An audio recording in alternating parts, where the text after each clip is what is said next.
కాకినాడ నగరంలో పార్కుల నిర్వహణ అధ్వానంగా ఉందని, ఆరోగ్యం కోసం చల్లని గాలిలో సేద తీరేందుకు వెళ్లే ప్రజలకు దుర్గంధం వెదజల్లడంతో ప్రజలు నానా అవస్థలు పడుతున్నారని వాకర్స్ అసోసియేషన్ నాయకులు ఆరోపిస్తున్నారు. కాకినాడ నగరంలో ప్రసిద్ధి చెందిన గాంధీనగర్ పార్కులో అనేక మంది విశ్రాంత ఉద్యోగులు, యువత అలాగే వేసవి సెలవులు కావడంతో ఉదయాన్నే చిన్నపిల్లలు సేద తీరేందుకు వస్తుంటారు. అటువంటి గాంధీ పార్కులో సెప్టిక్ ట్యాంక్ నిండిపోయి దుర్గంధం వెదజల్లుతున్నా వాటిపై అనేక మంది వాకర్లు అధికారులకు ఫిర్యాదు చేసినా పట్టించుకోకపోవడంతో చాలా మంది వాకర్లు పార్కులో కాకుండా పార్కు బయట వాకింగ్ చేసి వెళ్ళిపోతున్నారు.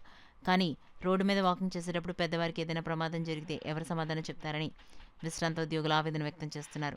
ఇప్పటికైనా అధికారులు వెంటనే స్పందించి సెప్టిక్ ట్యాంక్ క్లీన్ చేసి పరిసరాలను పరిశుభ్రంగా ఉంచి రాబోయే వర్షాకాలంలో ఎటువంటి ఆరోగ్య సమస్యలు రాకుండా చూసి పిల్లలకు ఆట వస్తువులు కూడా ఏర్పాటు చేసి కొంతవరకు పాడైన వ్యాయామ పరికరాలను కూడా బాగు చేయాలని అధికారులను కోరుకుంటున్నారు. దాన్ని బేస్ చేసుకొని అధికారులకు తెలియజేయడం జరిగింది. 4-5 రోజులైంది, అప్పుడు చాలా రోజులైంది, కానీ ఇప్పటికీ కూడా పట్టించుకోలేదు. ఈ వాకింగ్ చేసేవాళ్ళు ఏంటంటే ఇప్పుడు ఆరోగ్యం కోసం రావడం వేరే విషయం, కానీ అనారోగ్యం పాలవడానికి ఛాన్సెస్ ఎక్కువ ఉన్నాయన్నట్టుగా ఉన్నది.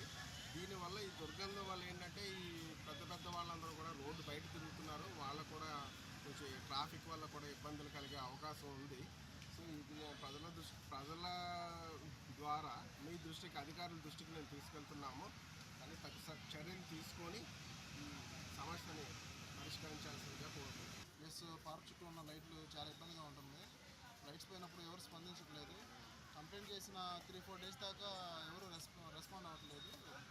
వాటి మీద త్వరగా చర్య తీసుకొని, ఒకటి మెయిన్ పవర్ అండర్ గ్రౌండ్లో వేసిన పవర్ వైర్లు ఎక్కడికైనా లీక్ అయిపోయి ఉన్నాయి. చాలా ప్రమాదకరమైన స్థితిలో ఉన్నాయి.